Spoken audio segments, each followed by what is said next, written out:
मृत्युलोकी एक नगर त्याचे नाव पंढरपूर.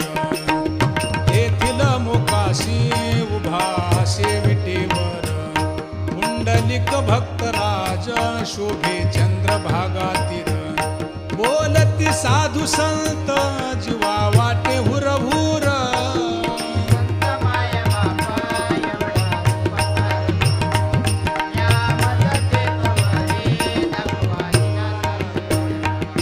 मज नाही हात पाय डोळा पडली झांपड.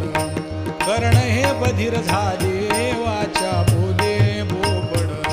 नाक मुख गळू लागले लाळ आणि शेंबूड. श्वाना परिगती झाली अवघे करती हाडा